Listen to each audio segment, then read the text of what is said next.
Saludo a todos mis hermanos, como siempre, pidiéndole a Dios que los bendiga a ustedes y a ustedes que den like y compartan para que estos videos lleguen a más personas.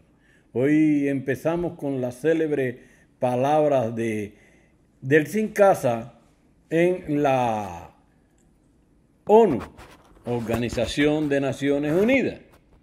Y él decía, fortaleceremos los lazos con la inmigración cubana en cada rincón del planeta.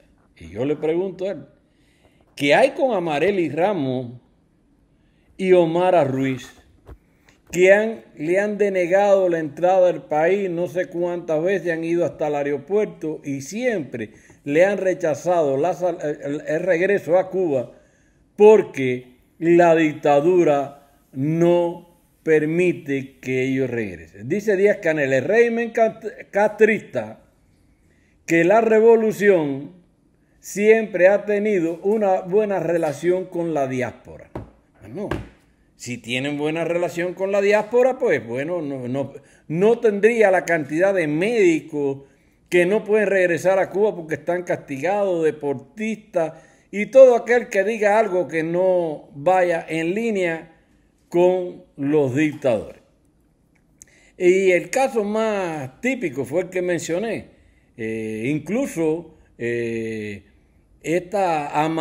Omara Ruiz es una señora que padece hasta de un cáncer y no la dejan regresar a su país, donde está su mamaita ya viejita y necesita de la presencia de su hija. Entonces, pero todo esto de hoy viene a raíz de que vi esta foto que estoy compartiendo con ustedes, donde trata sobre una salida del país del 4 de julio de 1962 a Josefina Peña Vázquez. Es decir, es un telegrama que le enviaron cuando iba a salir del país pidiéndole las llaves de la casa para su decomiso de llaves y casa antes de salir del país. Esto lo practicó los dictadores a lo largo de todo el tiempo, porque yo salí unos cuantos años después. Yo salí en el 2006 y me pasó parecido o peor. Y hoy quiero relatar esa historia. La historia de hoy se refiere a eso. Yo hago una solicitud de salida del país para mi familia y para mí, por supuesto. Ya mi hijo mayor había salido del país. El hecho primero, ahora mi mujer, mi hijo y yo estábamos pasando por situaciones difíciles en el país, de todo tipo. Pero yo hago esta pedida para salida del país y lo mantengo callado, es decir, la familia lo mantuvo callado y no lo comentamos con nadie para evitar, como siempre pasa en Cuba, represalias. Ya yo había dejado el sistema de educación en Cuba, pues soy graduado como maestro primario y como profesor de enseñanza media y media superior, pero en el año 1993 ya no podía soportar, estaba ahogado por la política del Sistema Nacional de Educación y problemas y choques con el sistema, pues salgo del sistema en 1900, como dije, 93. El sistema educativo en Cuba, yo no me voy a dedicar hoy a tratar de describirlo, como es el problema de los profesores de 5 o 7 asignaturas, alumnos juzgando a los profesores, es decir, tenían derecho, tenían más facultades que los profesores, las escuelas al campo que también eran un desastre, y pues yo decidí no seguir en ese sistema. Pero el hecho fue ya después de aprobado por la Oficina de Intereses de Estados Unidos en La Habana, es cuando empiezan de verdad los problemas. me dan la aprobación y tengo que ir a inmigración cubana a presentar este papel de visa que me dan en la embajada para que me den o me expidan un pasaporte, o nos expidan, porque éramos 3, un pasaporte para poder salir del país, porque si ustedes saben, en Cuba no se podía salir del país si no eras un funcionario del Estado en función del Estado, o que te dieran visa en otro país, o fueras a salir como un emigrante definitivo del país. En ese caso, bueno, ahí llevo el papel que me dieron en la oficina de intereses y para solicitar el pasaporte, y ahí inmediatamente te piden una serie de cuestiones, es decir, una serie de cosas para poderte dar un pasaporte. Lo primero es que necesitaba la baja del centro de trabajo. Bueno, ya yo no trabajaba desde el año 1993 en el Sistema Nacional de Educación, pero tuve que ir a Educación Nacional a pedir la baja nuevamente, y entonces, debido a que llevaba tanto tiempo fuera del trabajo, pues bueno, se me autorizó la baja del trabajo. Pero también pedían declaración de bienes para ser confiscado, por supuesto. Es decir, ¿qué tenías tú? Por ejemplo, tierra, animales, casas, etcétera. Que cuando tú llevabas eso, enseguida mandaban a tu casa a decomisártelo y llevárselo.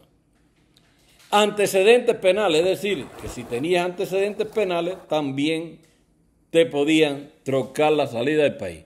Un chequeo médico, que este chequeo médico en Cuba te lo cobran en dólares y un precio sumamente caro. Y por último, tienes que pasar por el carnet de identidad, y cuando llegabas al carnet de identidad, es decir, cuando ya tú tienes el pasaporte, tienes que entregar el carnet de identidad de ciudadano cubano, y cuando vas al carnet de identidad, que te quitan el carnet, detrás de esa oficina, eso estoy hablando del municipio de Nicaragua, me pasaron inmediatamente a mí después, porque esto era individual, a cada uno por separado, y llevan y te encierran en un pequeño cuartico, y habían 2 individuos de la seguridad del Estado. Yo los conocía porque uno había trabajado incluso en educación municipal, y ya yo lo conocía de antes, donde diría yo, entre paso de mano y amenaza, te hacen una serie de advertencias para cuando tú salgas del país. Por ejemplo, a mí me dijeron que yo quería salir de Cuba, o que yo quería irme de Cuba porque ya mi hijo había salido antes. Mi hijo era disidente, había firmado el proyecto Varela, pero que producto de que él estaba afuera, pues yo quería salir, y entonces para estar cerca de mi familia. No tuvieron en cuenta de que yo había ocasionado vagas, ningún tipo de problema que yo hubiera tenido. Simple y llanamente trataron de hacer contar de que mi situación era solo porque mi hijo había salido. Pero a la vez utilizaron amenaza, diciéndome que si yo me unía a grupos que estuvieran en Cuba haciendo manifestaciones en contra del gobierno, o si hacía esto mismo que estoy haciendo hoy, no me permitirían entrar a Cuba, y que además me tendrían controlado aquí afuera, porque la dictadura me dijeron así mismo ellos, que tienen en Estados Unidos un control de todo lo que se hace en este país. Es decir, un control con los cubanos que viven en este país, que ellos los tienen controlados, que tienen gente para controlar. Yo, en definitiva, en ese momento Mi objetivo era salir del país. No me puse a discutir, no le contradije nada, simple y llanamente me callé la boca esperando resolver mi problema. Pero después lo más bonito viene cuando Vivienda viene con la idea de confiscación de la casa. Un día por la mañana, muy temprano, incluso sin vernos levantados, nos tocaron a la puerta. Nosotros pensamos que nos iban a avisar con tiempo el día que vinieran, porque incluso mi hijo trabajaba ligado a la vivienda porque trabajaba en el registro de la propiedad y se meneaba con esta gente haciendo determinados trabajos. Pues sorpresivamente llegaron antes de levantarnos, nos tocaron en la puerta y nos dijeron que venían a hacer el inventario de todo lo que teníamos en el hogar. Aquello fue un show, porque bueno, lo primero que pasó fue que cuando en mi casa, vivía el suegro mío. El suegro mío, por desgracia, no tenía casa, había sido combatiente y lo tuvimos que llevar a la casa. Pero como él había sido combatiente, por la organización de ellos, le regalaron, o le vendieron, mejor dicho, no fue regalado, le vendieron un televisor Panda. También él tenía ya comprado de anteriormente un refrigerador.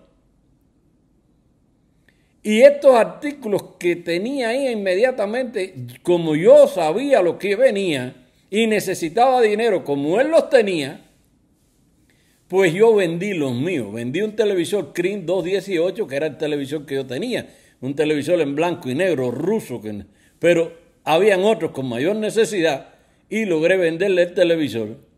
Y le vendí el refrigerador también soviético a otras personas. Inmediatamente llegaron el televisor, le dije, no, ese no es mío, ese es de mi suegro. No, es de mi suegro, le enseñé los papeles, se le enseñaron los papeles y bueno, tuvieron que traer. El refrigerador, le dije, lo mismo, no es mío, mira los papeles de este refrigerador. Como él vive aquí, pues el refrigerador este es el de él. E inmediatamente vinieron a asaltarme al cuello. Las ollas arroceras, es de esas que vendieron en Cuba, bastante cara, pero bueno, fue una asignación por familia. Y esas ollas arroceras, le dije, no, esas ollas arroceras no son mías.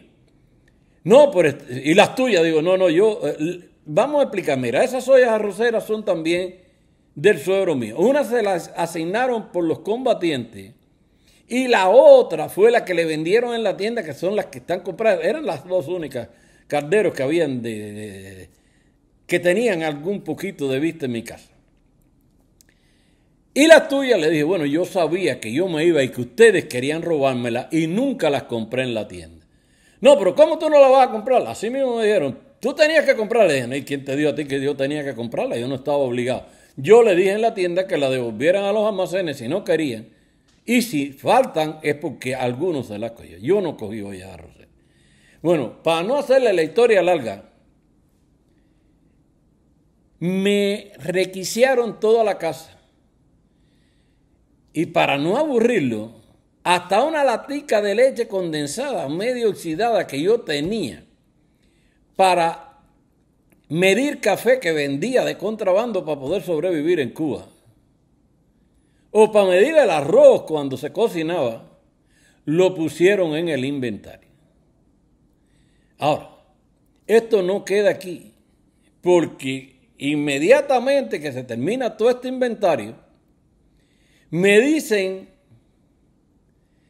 que 2 días antes de irme, yo tengo que desocupar mi casa, es decir, que te buscara dónde meterme, porque la casa tenía que entregarla y que venía a revisar el inventario que habían hecho y que no podía faltar ni la latica de leche condensada esa, ni un tenedor, porque si no no me daban salida. A esa hora empezó el otro problema. A mi suegro yo no lo podía votar. Bueno, sí lo iba a votar, por supuesto. Pero les advertí, mira, el señor este vive aquí, este señor es combatiente, yo no me lo voy a llevar, pero sí lo puedo dejar en el partido municipal, lo puedo dejar en el poder popular, o en la casa del miliciano, porque yo sí no me lo puedo llevar. Bueno, pues yo no sé lo que tú vas a hacer, porque si no, sácala de aquí, no me deja la casa deshabitada, no te vas de país. Bueno, a esa hora tuve que empezar a correr, ir al partido municipal, fuimos al gobierno, al Poder Popular, y fuimos a la casa del miliciano, y aquello fue fajado y fajado y fajado, hasta que por fin el jefe de gobierno de la zona esa de Guinea de Miranda vio que la cosa era en serio, que si no le dejaban la casa al suegro, yo se los iba a llevar y se los iba a dejar botados o en el partido municipal, o en el gobierno, o en la casa del miliciano, preferiblemente en el gobierno o en la casa del miliciano, porque ya se habían puesto las cosas duras. Y él intervino, fue y habló y dijo que la casa había que dejársela a él. ¿Por qué pasaba esto? Porque en el barrio ya había no sé cuánta gente distribuyéndose la casa mía. Querían la casa para las hijas de no sé quién o para el hijo de no sé quién. Pero realmente la cosa se puso fea y tuvieron que dejarle la casa al suegro mío. Esto demuestra que la dictadura no tiene piedad ni con los que salen del país, ni con los que estamos fuera, ni cuando regresamos a Cuba, cualquier hecho, a ver a familiares o lo que sea. Gracias a Dios yo no he entrado más a Cuba. Pues puedes caer porque a ellos no les interesa. Ahora, ¿qué están luchando? ¿Qué están buscando ahora con la diáspora, como ellos dicen? Es que nosotros regresemos a llevar dinero a Cuba porque están asfixiados. Quieren que vayamos a hacer inversiones. Quieren que apoyamos que el Banco de América le financie dinero para Cuba y que otras empresas americanas vayan a Cuba a invertir. Y realmente, si se robaron anteriormente las empresas y no le pagaron y no le indemnizaron a nadie, no espere nadie que va a hacer negocios en Cuba y va a prosperar. Porque al fin y al cabo los dictadores lo único que quieren es el dinero ajeno y no general en la economía del país. Hasta aquí, mis hermanos, patria y vida, como siempre les pido que den like y compartan para que esto llegue a más personas.